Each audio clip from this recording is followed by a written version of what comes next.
Hi, everyone. So we're going to split our time up between myself and Olga Spivak from DaVinci Payments. Hers will be a more real-world case study. Mine's going to be more theory around technology and culture. So I run a company called Humantelligence. We're a recruiting and culture software company. We measure, manage, and help you recruit for culture. So I want to talk about technologies out there right now that are helping to measure culture. And things that you guys should consider when you evaluate different HR technologies. So little 3 slides on human intelligence, then I'll go into more theory and thought leadership. So we make culture simple. We're the first company to accurately measure it, and I'll explain what that means. We manage it, and we hire it for you.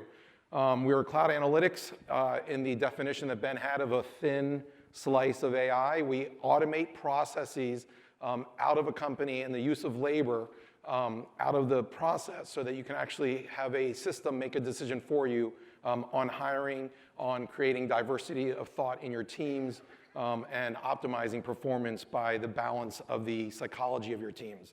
At the end of the day, one of the things that makes human intelligence so powerful is up until now, even though CHROs have a seat at the table with CFOs, most would argue, oh, the CFO is going to figure out why a division is profitable, and they probably have more impact on the profitability of a company.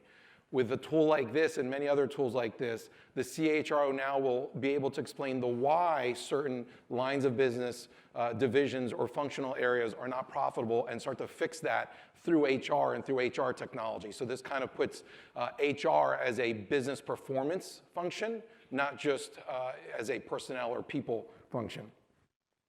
We have got tons of clients. I'll talk about some of these at the end. Even some of the partners that we're talking to right now, PwC, BCG, they have culture measurement tools that they realize actually are not measuring culture. They're more just surveys, asking executives what they think they are, and they realize that if there's a technology that's data-driven, and now there are many coming out, all of you, including all their future clients, are going to be able to measure accurately culture.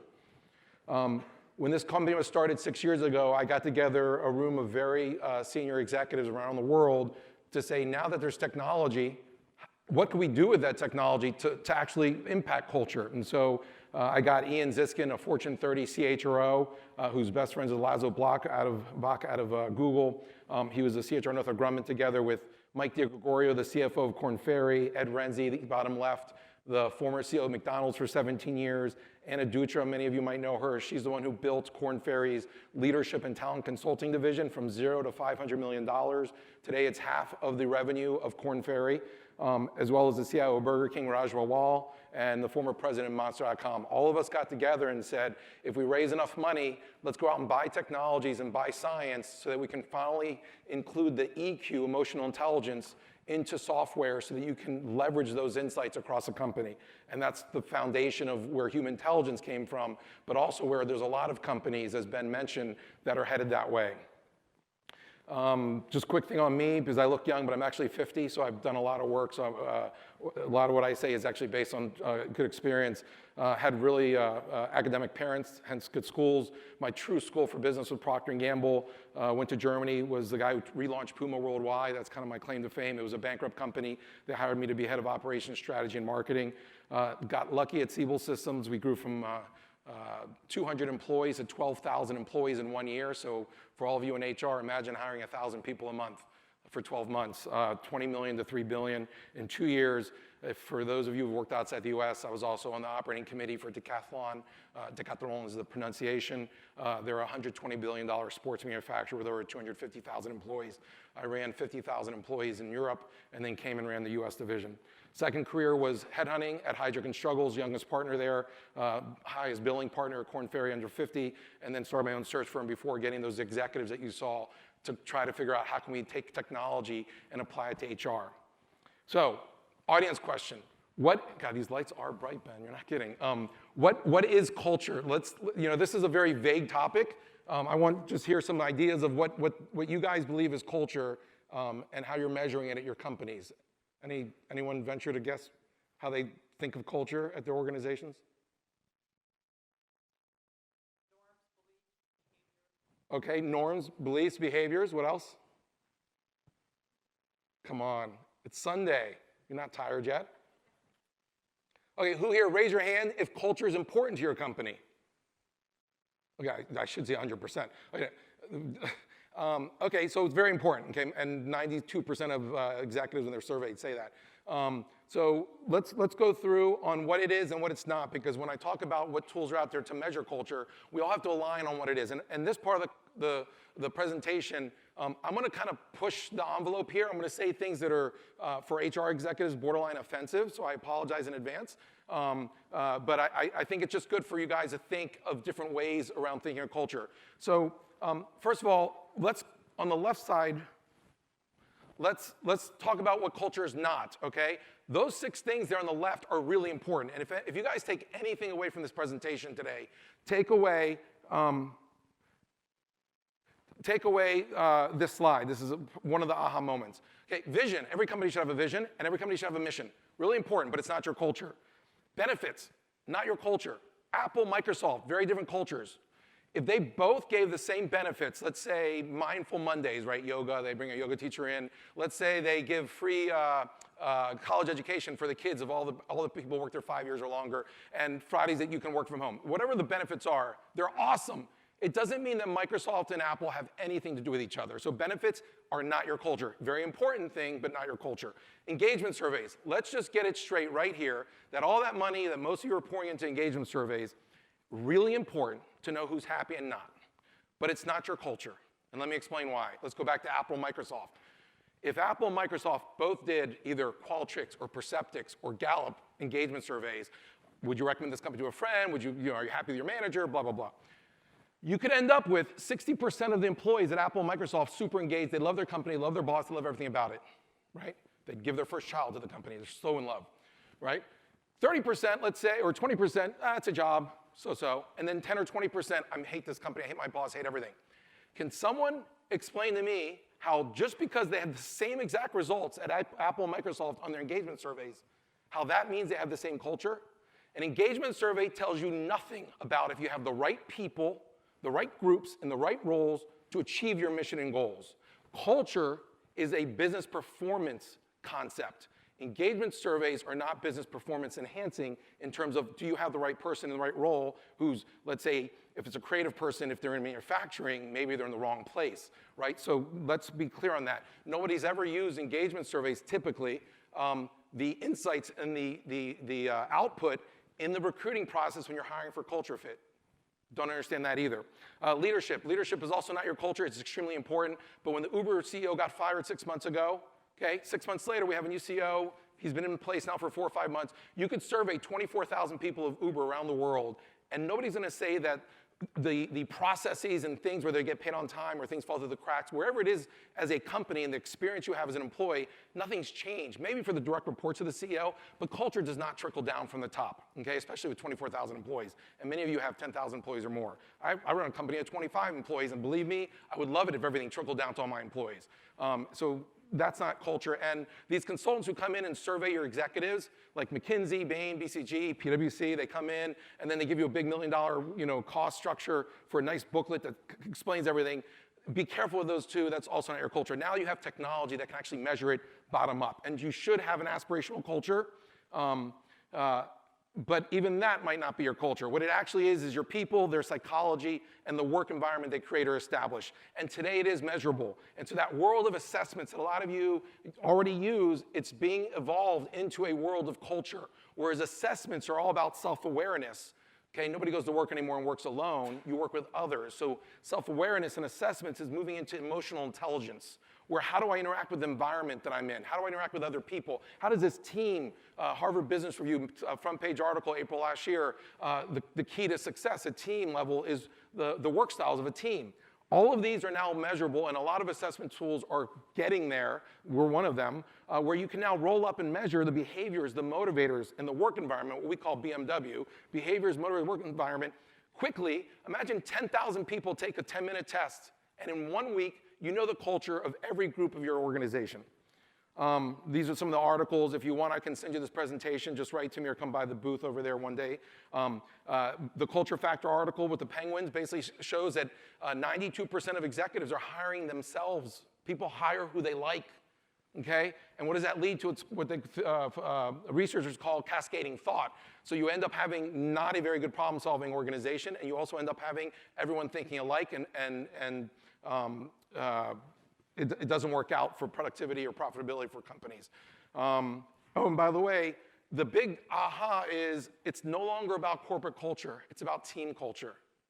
So you should actually understand what is the team culture for every team in my organization.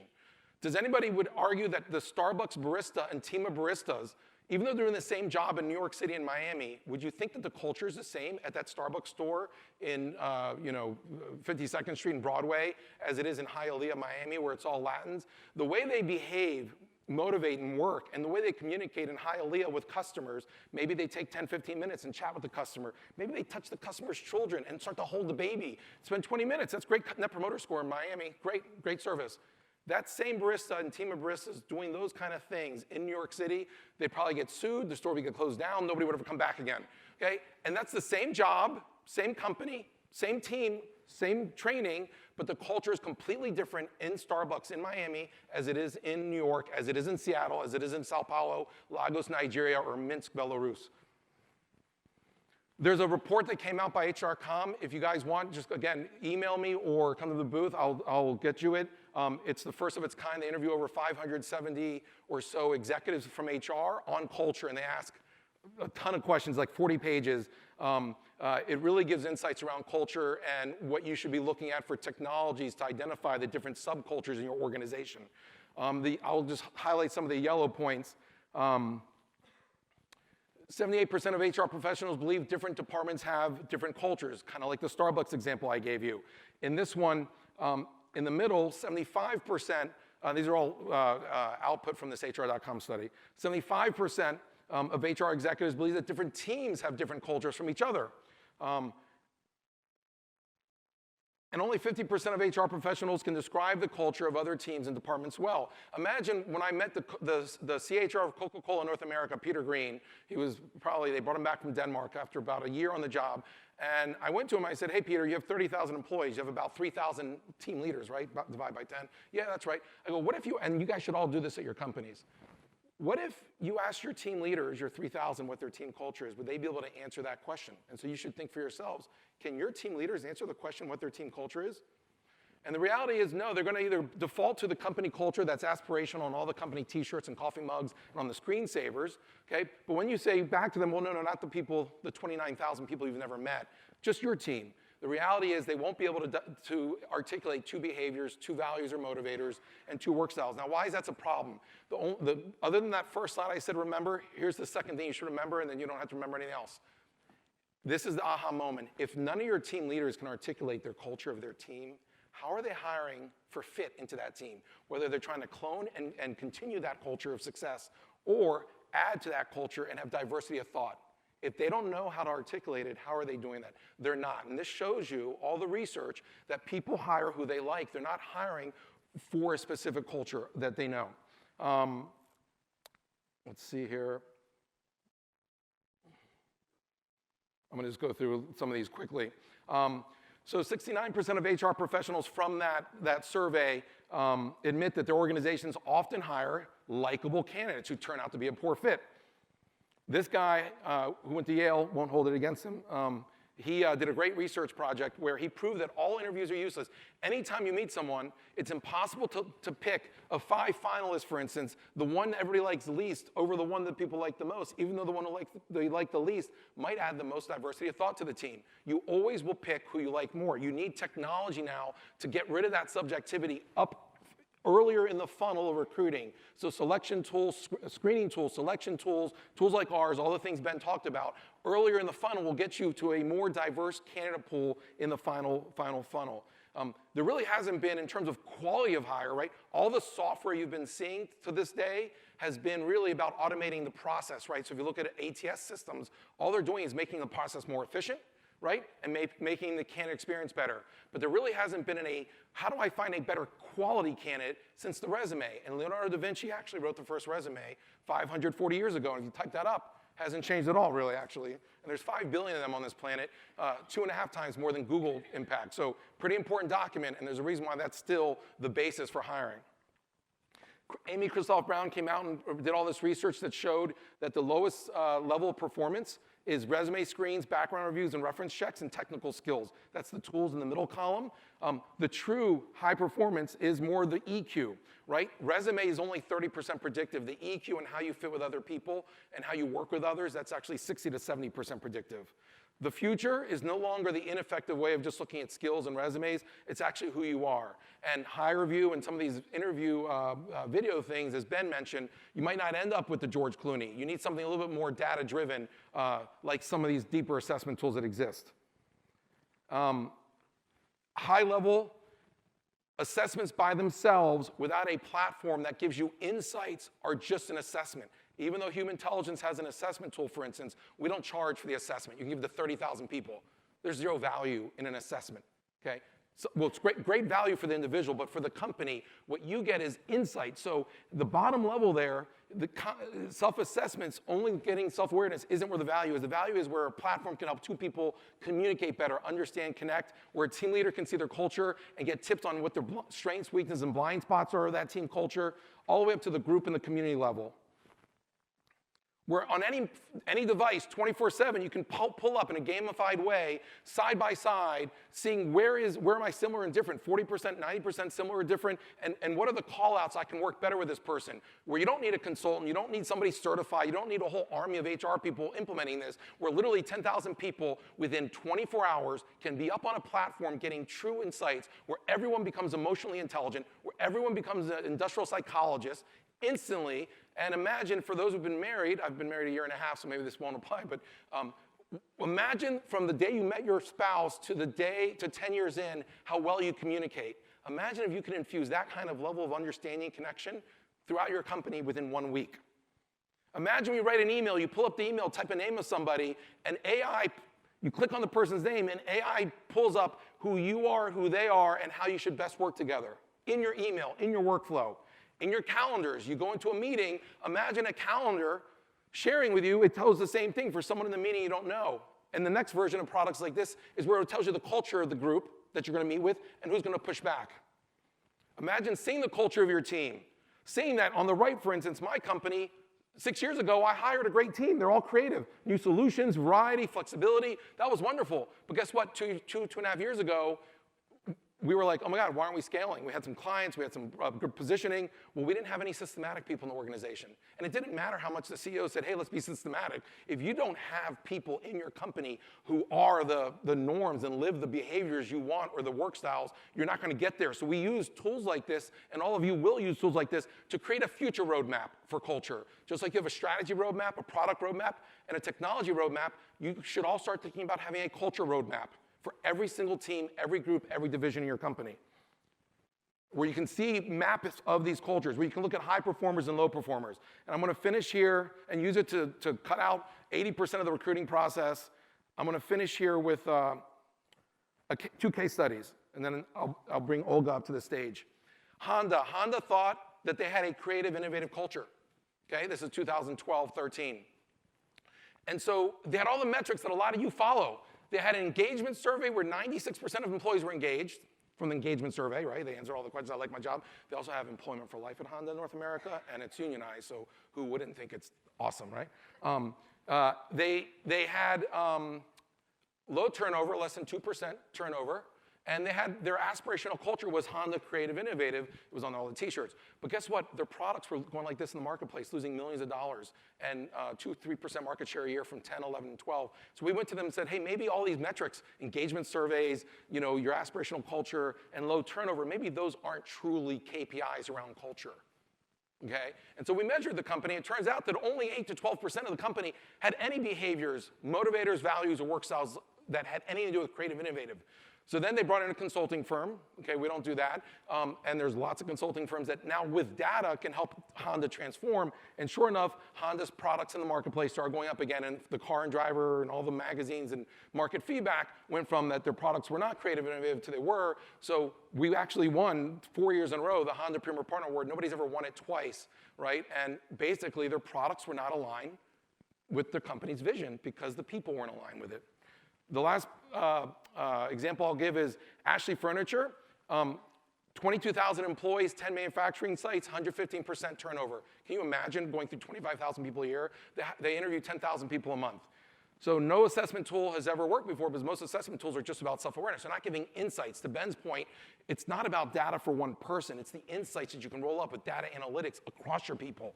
And those insights basically showed that there were 4 things that could explain performance. And so they got rid of 10,000 interviews. They give the same test to everybody who comes in just onto the store floor on a tablet. And they've already reduced turnover by 40% in the first quarter. The updated numbers are even more accelerated than that. So this year, they're not saving just $3.6 million. That's their number. They told us that they're actually saving $10 million over the course of this year. So HR is a performance function now with tools like this.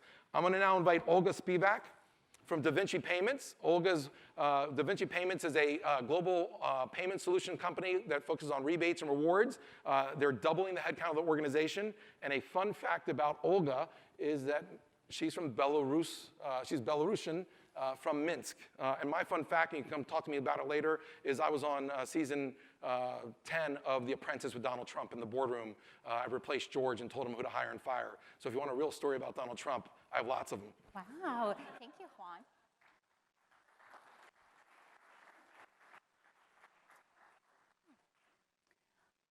Hi, I'm very excited to be here at the HR Tech Connect, and this slide wasn't supposed to come up until a little bit later, but what I'd love to do is ask the audience about how many of you have your phones on you right now?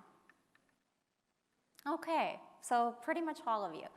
If I can ask you a favor and define culture of technology and what that means to you, and text it or download the app, Poll Everywhere, to give your answers. And let's see what happens.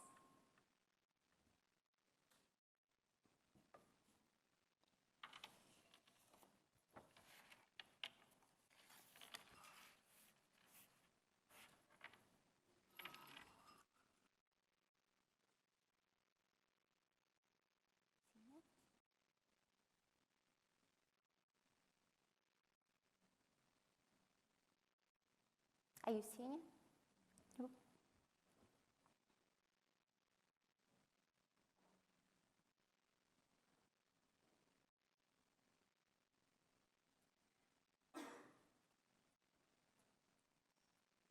Give us a second. We're trying to get the technology to define the culture of technology and what that means to you. And if you can text it to 22333,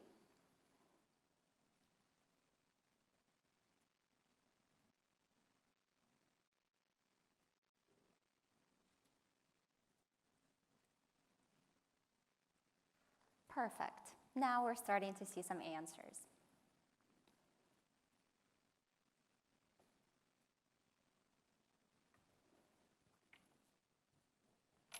I'll give it one more minute.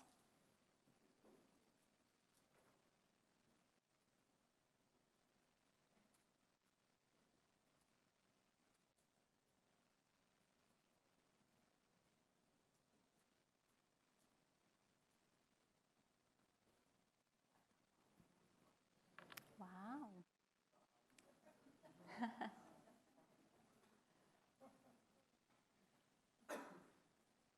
Very cool. We'll stop here. So you guys have just defined the era that we're have actually entered the culture of technology. So from your definition, it's about staying connected and it's about evolving into the future. So the culture of technology to you, as you guys can see, is results, decision, the core, environment, humans, rockstar, driven, innovation. That's all awesome. So I'm here to take a little bit of a different perspective. You heard from Juan, and what I'd love to do is share some of the proven research and pair it with real stories. Throughout my 16-year career in human resources, I have had a pleasure of starting HR departments from scratch in every company that I worked for, whether it was a 33,000 global organization to consulting to an international organization which was starting a subsidiary in United States with 1 employee. In any case, I had many opportunities to implement new technologies in companies that I worked for and consulted and learned many, many lessons and, of course, learned what went wrong. What my experience made me realize is that people, and myself included at times, have been hiding and even blaming technology for years in fear of automation, privacy issues, and curiosity of what does technology do for culture, for personalities, and emotions, not only in the workplace, but in the society overall. So my own curiosity made me research this topic deeper and helped me make connections throughout further system implementations and personal experiences to have more holistic perspective on the diverse world of many, many different cultures. And what I learned is that the future of technology I always imagined as a kid and feared in some part of my adulthood is here right now. Would you guys agree with that? Yeah. So the culture of technology is happening, and it's no longer about change management. It's really about using the technology to bring out emotions in the workplaces, collaborating toward a common purpose, building real trusting relationships, and making an impact, embracing technological advances versus, in a way, resisting them. A culture of technology is as much about our own experience as the experience we want to provide to others. So, while it's customary and ordinary to talk about successes, I really want to focus on my learnings. 2 years ago, I was hired to start a new foreign function called Human Resources at a company called Swift Prepaid Solutions. And if you guys are aware of Swift Prepaid Solutions, it's a company where we bring out the biggest value of virtual and physical payments around the globe with rewards, recognition, incentives, and we have evolved as an organization over the past 2 years. We are now known as DaVinci Payments, and we operate on a global scale. And with that being said, I was actually the third person hired into a company which and HR was ran by CEO and CFO for 18 years. And being the first outside leader being hired into an organization, let me tell you, it was really tough. And in our weekly leadership team meetings with our CEO and CFO, we talked about growing the company by 3x while keeping culture the same. And as we know, culture evolves very, very rapidly. And that was the point when I needed a diversity of thought. And I attended a conference very similar to this one, and that's where I met Juan with Humantelligence. So when I met Juan, I went through a demo and honestly fell in love with the product.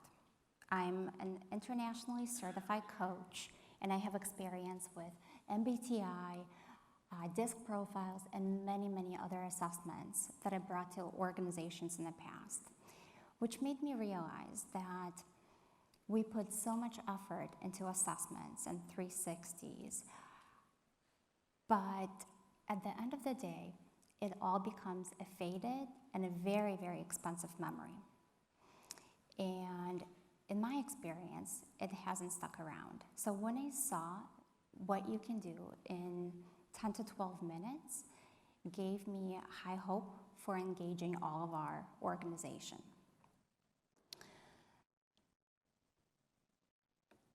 So while I do have experience with all of the assessments, I decided to actually try out Humantelligence with our senior leadership team and do a pilot. Humantelligence just sounded too good to be true. So for us, I engaged each person in our leadership team, and by then, we actually hired an entire C-suite.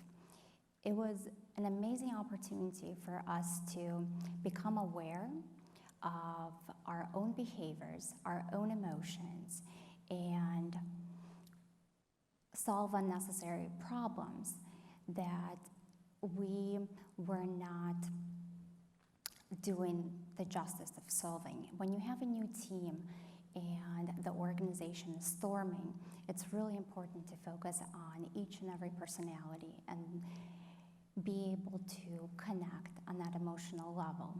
So with that being said, this is a picture of our offsite meeting where we really focused on fostering the meaning and connection to every person. Took a very, very holistic approach. We actually shed a few tears during this offsite. We laughed a lot, but at the end of the day, what we were able to do, we were able to align our values, our goals to individual, team, and company level. So after our pilot was done, I rolled out HT to the entire organization and began comparing culture in various teams. Being able to identify and label subcultures in each department was really innovational for us.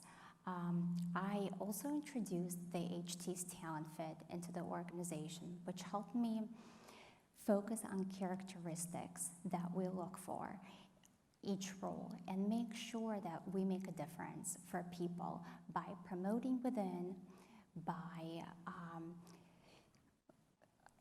really encouraging internal mobility and making sure that we focus on soft skills as much as people focus on hard skills. I can give you a quick specific example. One of our customer service agents recently really wanted to apply for a QA role in our technology department, and he felt like he couldn't do it because he didn't have the technical skills. I encouraged him to take the HT profile. He matched the team perfectly, and he had a couple of different features and a couple of different characteristics that he was able to bring to the table. And we promoted him from customer service to our QA analyst in the technology department, and he really is a lucky charm in the organization right now, and that changed his life. So I also currently use HT for various purposes. One is, yes, pulse surveys.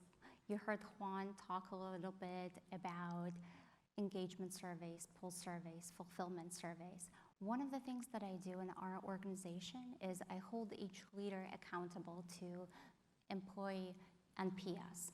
And that actually is part of our performance evaluation tool to make sure that leaders are responsible for sharing profiles of all employees to help employees succeed in the organization.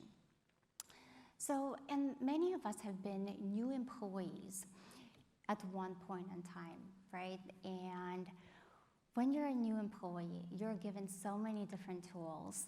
You're giving a roadmap to an organizational chart. You can absolutely have easy access on who to call and what to do. What you don't have is a roadmap to personalities in the organization, and I wish I had one when I first started at DaVinci.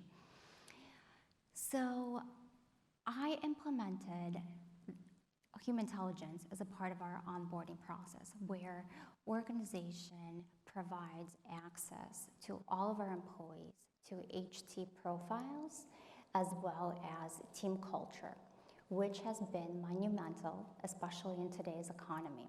We have very low turnover, And my approach is really to cherish and retain our talent instead of trying to hire from outside. So what I'd love to do is talk a little bit about the strategic benefits of technology in the workplace, which is really about people and their psychological safety, and how can HR be a strategic contributor in the organization. So what I've done is I worked with our board of directors to set goals for 2020, and one of our goals is focusing on people, making sure we retain our high performers, and making sure that we trickle down all of our business goals from one single element of culture, with an understanding that there are subcultures, and how do we position each department for success? How do we treat each department leader differently at this point? So as I mentioned, one of our strategies is to cherish and retain our current workforce, and we also use Humantelligence for brand advocacy. What I see our employees doing voluntarily is creating different labels of their work motivators and their team cultures to find out how they best interact with one another. We are able to have difficult conversations around soft skill needs, and we're able to develop leaders in the organization, mentors and coaches around HT profiles. Also, it gives me a lot of insight in terms of providing metrics, soft metrics, to the board of directors, where we are able to really predict the future of an organization and continue to scale. So with that being said, I'm really excited to be here today with all of you, to get to know you guys over the next 2.5 days, and share again experiences, learnings, and open room for questions for Juan and I. Juan, if you wouldn't mind coming up here, I'll be happy to answer questions from the audience, and we have 7 minutes.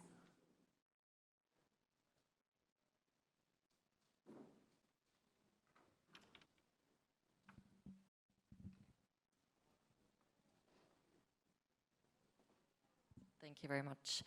Juan, I have a question for you. You mentioned earlier that leadership is not culture. Can you elaborate a little bit on that? I get the term, maybe the corporate leadership, but wouldn't the team leaders set the tone for culture? Can you talk a little bit more about that?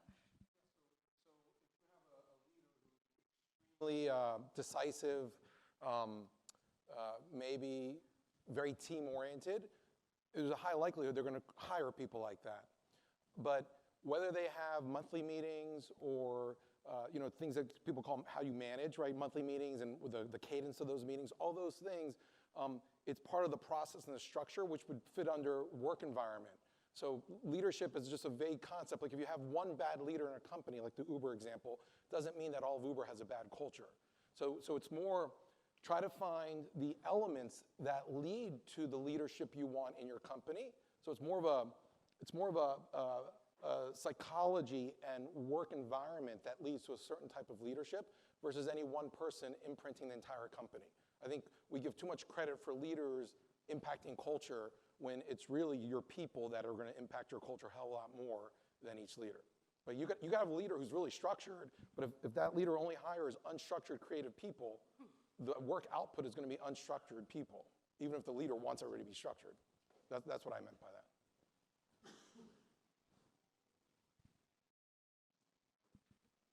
More questions? Yes. Hi, Subhash Varghese from Comcast. How do you deal with the sort of tension that arises when you have a team that's operating at a certain culture, particularly when a leader is new, even not at the highest levels? So you have a leader that wants to create a more innovative culture. The team's culture actually is to not be that innovative. Or vice versa, if you have a team that wants to be innovative and a leader that's preventing that. How do you manage that tension when it exists? Yeah, so there are tools out there, ours is one of them, where the first step is showing data, right? A leader telling a team, I want you to be more innovative or creative, the team doesn't get it. But if you show the team that they're all very deliberate and they're all very cautious and there's actually hard data, and then you can develop each person on every metric of the elements, you can actually then grow those people and develop that talent to act and be more creative. So the whole mistake is everybody's trying to transform their cultures without even knowing what the starting point is, right? Every one of you in here has probably been part of some culture transformation. But it's amazing that that transformation has begun from a conceptual point that was never validated. So the key to that friction and getting from point A to B is first measuring it, making it transparent, showing everybody where they are on that axis across, if it's not 4 of 28 things, all 28, whatever it may be, and then managing them with a culture roadmap and individual tools and development to get to that place, right? For example, there was a truck company that was losing $3 million a year because the truckers, 3,000 truckers, were spending $5,000 or $10,000 more on gas every year. Same distance traveled. And the leadership of this company was like, the trucking company was like, how can we be losing $3 million from these 3,000 truckers? And you know what? It was simple. We went in, tested everybody, and it turned out that the leaders wanted to save money. The leaders didn't want people wasting gas. It turned out that the truckers, those 3,000 versus the other 7,000 truckers, the 3,000 truckers were extreme decisive. So at red lights, imagine a 10,000 payload truck, at red lights when it turned green, they would just floor it.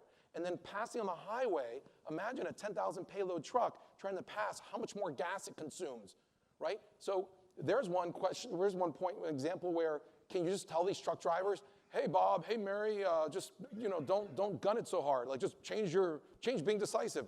Probably not going to work. So they put catalytic converters in, and like we've all gone golfing at some point in our life. Those golf carts when we're young, you floor it and it barely moves. So they save $3 million a year by changing the behaviors of people through a catalytic converter. So there's lots. Once you have the data, there's lots of ways of changing culture. But nobody today actually has the data on their team. And just an engagement survey that tells you if people are happy or pissed off or sad isn't really going to help you get there on being more business performance oriented. If you want to add. Yes, actually, I have specific examples from our organization. I know that we are running out a little bit of time, but what I can do is certainly connect with you and share some of those examples that I lived through just a few months ago. Yes.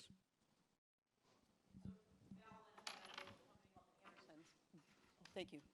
Do you have any experience in using this as an integration tool where the culture hasn't fully been formed as a result of the integration, and have you used it in this manner? Yeah, so there was one large company two companies that are 10 billion larger that are merging. And so the whole dilemma typically is, okay, are we going to take on the acquiring company's culture or the acquiree? And what the management teams of both companies said, we're going to create culture C, not culture A or B. We're going to create culture C. So they're using our tool to create the culture of the overarching company, and it's more based on the motivators or values that's going to be similar for everybody. And then on the subculture parts, the behaviors and work styles will be different by finance, accounting versus marketing, sales. But they are using our tool to create that option C and have everybody go towards that, which actually takes away this whole feeling like somebody's better than the other. So it can be used for that, and then you can scale it down throughout the whole organization and then measure where people are on that culture roadmap. So literally we have a tool called a roadmap, culture roadmap tool that every team can set it, manage their team to it, hire to it, and it's all visual, very simple. You don't have to be an IO psychologist, but the companies are using the tool for that. 30 seconds, one question about Donald Trump? Okay, one story on Donald Trump. And this is not a political story, so I won't go into he's good or bad. I'll just go into he's crass, which is objective. So every day for 4 weeks, I'd sit with him for 30 minutes before the shooting of the show at night. It was 6 nights a week, Monday through Saturday night, 4 or 5 hours each night. And I'd be talking, it was me, and I replaced George in the boardroom, and another woman who was a recruiter replaced his daughter. And we'd be talking, the three of us, and then they'd say, Donald, come in. And so he'd stand up, and almost like a magician, change his persona. He was a really nice, friendly guy, and all of a sudden he'd put on this act So like a populist in Latin America, if you know what I mean. And he'd go out into the room, and for the next 4 hours, he was a different guy than he was in the room. So I truly believe that who he is at home is very different than in public. It's like kind of an act. But the thing that shocked me was, in my last 5 seconds, every time I walked into the boardroom, he'd take his gum out and throw it on the floor, and an intern would come and pick it up. And I was like, are you kidding me? And every night for 4 weeks, craziest thing I've ever seen. Anyways.